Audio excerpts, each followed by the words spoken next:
Noniin, osat olisi saatu. E30 laitellaan nippuun se.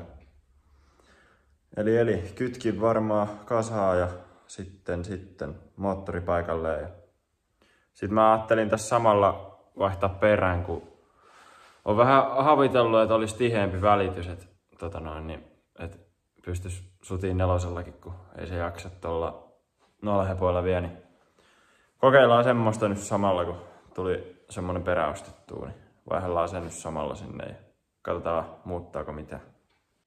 Siinä on tosiaan nyt tää homma. Elikkä vauhtipyörä on sorvattu suoraksi. Sitten on levyssä uudet palat. Tästä ei saanut enää oikein kalua. Tätä on sen verran jo sorvattu ja tässä on niin syvät nää, että siitä lähtisi matskua niin paljon ja ei sitä oikein saa sorviika kiinni ja näin. Niin siitä ei enää sitten tehty. Tosta onneksi löytyi semmonen käyttämättä jäänyt joltain kaverilta niinku uusi ajamaton. Sai sen oikein sopulisti. Tän mä katoin tän raon tohon. Et paljon tuo esijännitys pitää olla, että se pitää jotakin. Niin katsoin jostain kaaviosta, että tossa on mittasin, että tohon jää niinku 2 milliä. Niin mä katsoin jostain kaaviosta, että se pitäisi olla siinä 1500 kilon nurkilla, että melkein niin kuin maksimi, että oliko 1600 oli niin kuin maksimi 2,5 millillä. Niin eiköhän myö mennä tolla. Vaihdellaan sitten ensi talvena sinne paksumpia paloja, jos tarvii, mutta eiköhän tuo nyt mene loppukesän ihan noin. Paketti olisi siinä. Loota on nyt paikallaan. Paikallaan sinne. Toi peräkin on nyt tossa. Mä vaihoin, kun siinä toisessa oli väärä takakansi, niin vaihoin ton paikalleen ja hitsasin kiinni ton perä. Kaivaa 2 renkaalla sitten eikä yhdellä. Puoli tuntia putsailin sieltä sitten niitä mitä ne on, mitä tulee, niitä sellaisia palloja. Että siellä olisi niitä mahdollisimman vähän. Jos se vaikka kestäisi hetki. Mutta ei mitään, lyö kone takaisin paikalle ja katsotaan, auttaako toi kytkimen vasta mitään.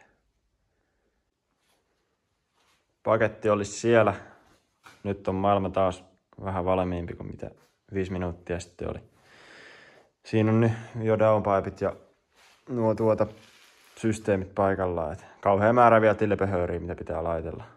Eiköhän se siitä kasaan.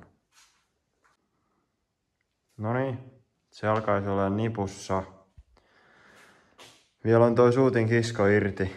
Tehdään tämmönen erittäin hieno suutin testi nyt vielä tähän, että vuotaako mikään ja että tuleeko kaikista tavaraa, ettei ole mikään jumista ja mitään. Vaikka silloin nyt just 2 viikkoa sitten varmaan ajettu, mutta katsotaan nyt ihan varmuuden vuoksi. On hyvä välillä aina katsoa. Ei haittaa mitään.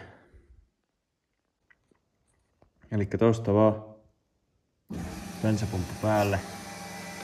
Katsotaan ettenkään muukan linja vuoda, mikä on ollut irti. Paineet nousee ja katsellaan, että ei mikään suutin vuoda. Kyllähän ne näyttäisi ainakin pitävä. En minä tiedä tehdäänkö se testi tälleen, mutta eipä tää nyt varmaan mitään haittaa. Joo, kyllä sieltä tuli kaikista tavara läpi. Ei sitten muuta kuin kisko ja huotiletkut ja noin puolet kiinni ja koitetaan lähteekö käyntiin.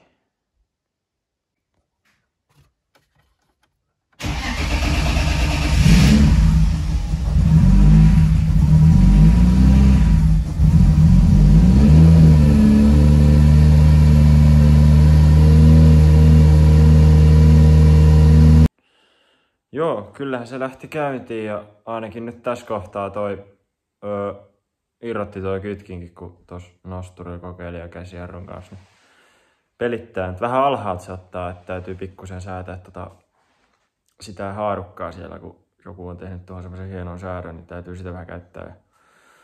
Sitten ilmailla toi sylärisysteemit ja ohjaustehosti ja käydä sitten vähän koittaa, että toimii.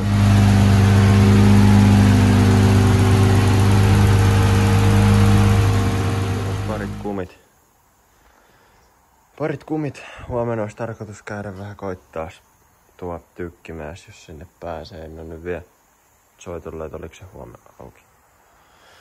Niin, katsotaan, jos mentäis sinne vähän kokeilemaan.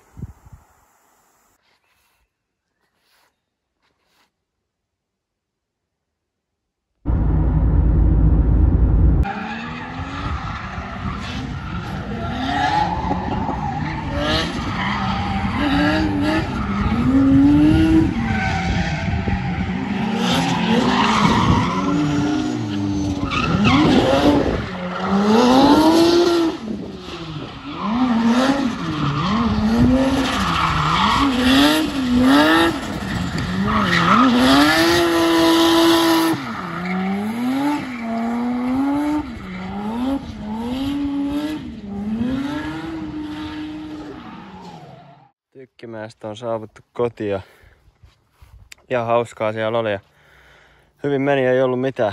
Vehkeet rokkas, mutta vähän oli renkaita, että meidän räjähellä, että on vähän ei oikein niinku yleensä on ollut sillä lailla, että se on kyllä ilmoittanut etukäteen, että milloin loppuu. Mutta nyt oli parit sellaiset, että ei niinku mitään ilmoittanut etukäteen. Et yhtäkkiä vaan päätti heittää pinnan kuuseen. Et noi lähti kävelemään noin. Molemmilta puolilta toi pääty. Ja vähän tosta raapas. Kivasti. Mutta ei mitään.